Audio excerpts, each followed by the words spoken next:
Hey guys, welcome to another video on this channel. The BetterEnd mod for Fabric adds over 25 new biomes into the end dimension and modifies existing ones. Each biome has its own atmosphere, you can find new resources and mobs, their custom structures, islands, terrain and more. Let's dive in.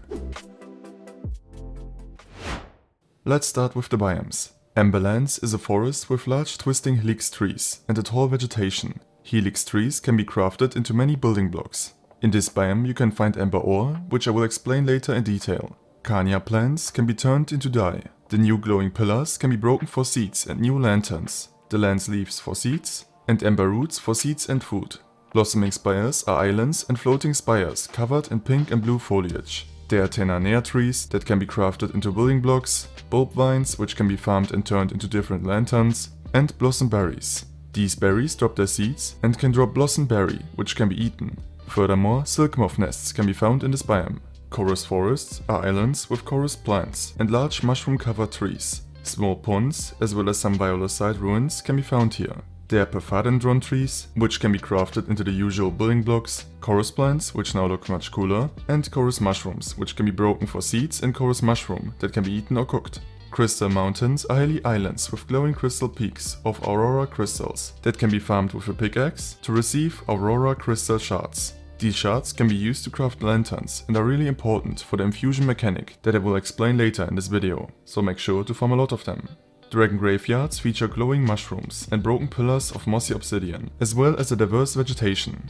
Dry shrublands are islands without any trees, but only bushes and a few plants. There are lucernias which can be crafted into building blocks and a few other small plants. Dust wastelands are barren islands with no plants and an abundance of dust that can be turned into glass. Foggy mushroom lands are lush biomes filled with moss and giant glowing mushrooms. Occasionally you can also find lakes here. There are mossy glow shrooms which can be crafted into building blocks, and lilies that can be farmed for their seeds and leaves which can be smelted and then crafted into paper, and blue vines that can be mined for seeds and lanterns. The seeds can be sown on end moss. Rarely there are also special, extremely large glowing mushrooms. And I have to say, this might really be one of the best looking biomes I have ever seen in Minecraft. Glowing grasslands are islands covered with various plants and large flowers. Lumicorn can be farmed for seeds and lumicorn rod to craft chandeliers. Lantern woods are forests with glowing flowers, which resemble lanterns. There are many plants like lucernia trees, which can be crafted into building blocks, or phylax vines that can be farmed with shears for phylax lanterns, or bollocks mushrooms that can be farmed and cooked to make them edible. Above you can find flying phylax lanterns and wings that can be mined. Mega lakes are lush biomes with massive lakes and many aquatic creatures. The flowers of end lotus can be broken for end lotus seeds, and end lotus stem can be crafted into building blocks. You are able to find Menja sponge here. Mega lake groves are mega lake variants that are covered with laku grove trees, which can be crafted into building blocks. The neon oasis is filled with large glowing neon cactus plants that can be crafted into building blocks. Occasionally there are also ponds filled with charnia. Painted mountains are hilly islands consisting of layers of flavolite, biolocite and endstone. Flavolite and biolocite can be crafted into some building and functional blocks, as well as stone tools. Biolocite blocks can also be crafted into a funny missing tiles block. Shadow forests are dark and dangerous forests. They are inhabited by small plants like milkweed and needlegrass, which will inflict you with blindness and damage you respectively. Shadowberry plants can be farmed for their seeds, and shadowberries which can be eaten. You can also craft them into cave pumpkin pie, or cook them and then eat them, or craft them into shadowberry jelly. Furthermore, the dragon trees here can be crafted into building blocks. Sulfur springs are islands that feature geysers and surface vents. The sulfuric rocks can be crafted into some building and functional blocks as well as stone tools. The sulfur crystals, which are scattered around, can be crafted into gunpowder. Anything that tries to enter a geyser will be pushed out. But if you dive down deep enough into the geysers, you will be able to find hydrolux in adjacent chambers, which can be farmed for hydrolux seeds and petals that can be turned into dye or crafted into dyeable petal blocks. They are also useful for infusion, which I will explain later. The hydrothermal vents can be mined with silk touch, can only be placed on sulfuric rock and will elevate you really fast in water.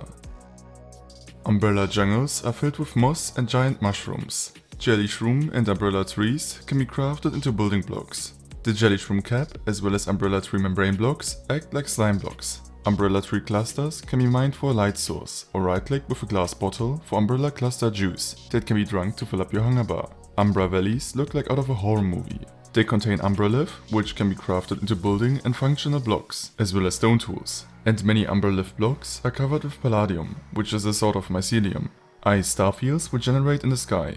These stars of ice contain dense snow and emerald ice. Rarely, they are also giant ice stars. There are also 5 cave biomes, of which some contain cave pumpkin plants that can be farmed to craft cave pumpkin pie or seeds to grow more of them. Caves also often consist of jadestone blocks that can be crafted into building or functional blocks, as well as stone tools.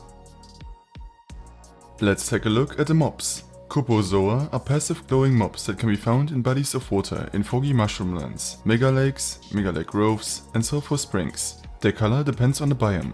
You can capture them with a bucket, but touching them will poison you. They drop gelatin upon dying, which can be crafted into berry jelly food items.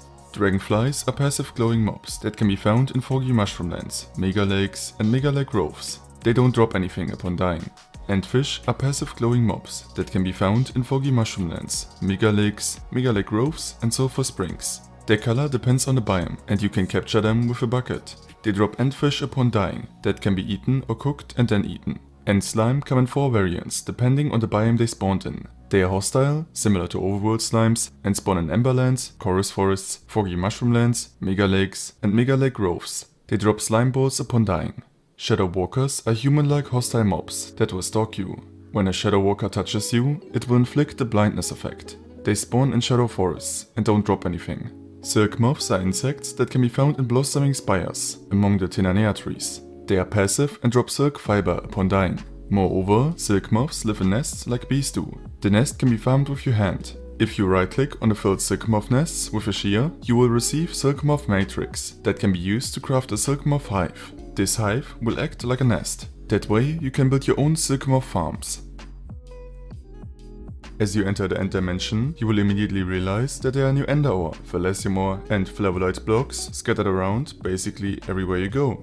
Thalassium ore can be smelted into ingots. Using these ingots, you can craft thalassium tools by first crafting the tool head. For that, you need one of the new hammers, which can also be used as melee weapons, and put them together with thalassium ingots in a thalassium anvil. Depending on the tool, you might need multiple ingots. Then place the tool head with a stick and a combine with handle smithing template in the smithing table to obtain the tool. All smithing templates cannot be crafted, but are only found in chests. When using a smithing template, it will be consumed. However, you can duplicate it using diamonds and sticks. For the sword, you also need a sword handle, which can be crafted using a thalassium ingot, stick, and a thalassium sword handle smithing template in the smithing table. Then you can add the sword handle and sword blade together with the assemble sword smithing template in the smithing table to obtain the sword. For the thalassium armor, craft forged plates using a hammer and thalassium ingots in a thalassium anvil, and then craft them into the armor pieces. Thalassium is weaker than iron. Thalassium can also be used to craft a variety of building blocks. The next tool tier is terminite. When farming ender ore, you will get ender shards that can be combined with a hammer and a thalassium anvil to obtain ender dust. This ender dust can be smelted together with thalassium ingots in the new endstone smelter block you can craft out of thalassium. The endstone smelter can be fueled by coal blocks. Use the terminite to craft a terminite anvil, and in this anvil you can craft terminite tools, armor, and a sword.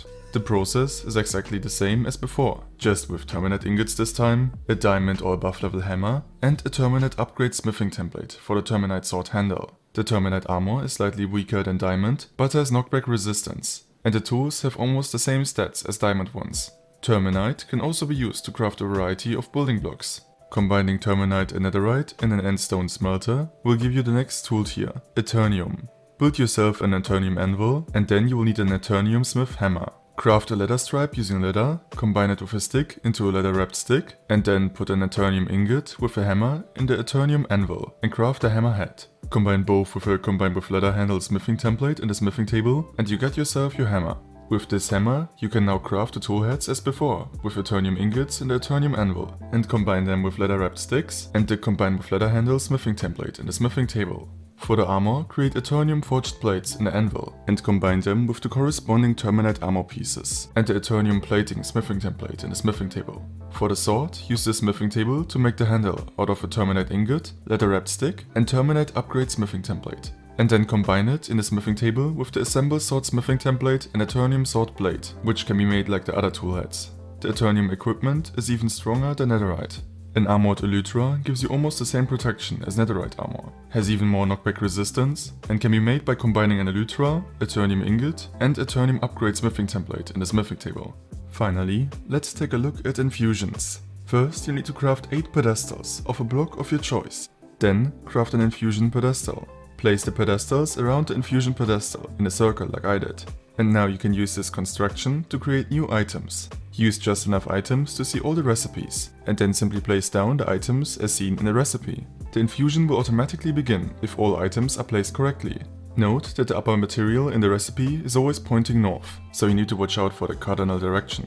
You can use this construction to make enchanted books with enchanted petals that can also be created using infusion. But you can also make some new items like a new crystallite armor that is similar to diamond armor but gives you some special effects like extra hearts, haste, speed and a full set regeneration bonus. For this armor and many other infusion recipes, ember ore is needed. That is why this ore is pretty important. Moreover, you can create an enchanted membrane that can be infused with ember and aurora crystal shards into an elytra to create a crystallite elytra with the same protection as iron armor and also additional armor toughness, knockback resistance and the same full set regeneration bonus when worn with the crystallite armor set. An eternal crystal is created through infusion of an end crystal, ender shards and aurora crystal shards and can be used to make enchanted books with swift sneak, silk touch and infinity, as well as a respawn obelisk. If you place down a respawn obelisk and right click it with at least 6 ember gems in your hand, it will set your new spawn point at that location and consume the 6 ember gems. There are 4 new music discs that can be found in end cities, and if you install Patchouli, you will automatically receive an in-game guide for BetterEnd when you travel to the outer islands for the first time. It is also worth noting that there are 3 new chair-like blocks in many wood variants.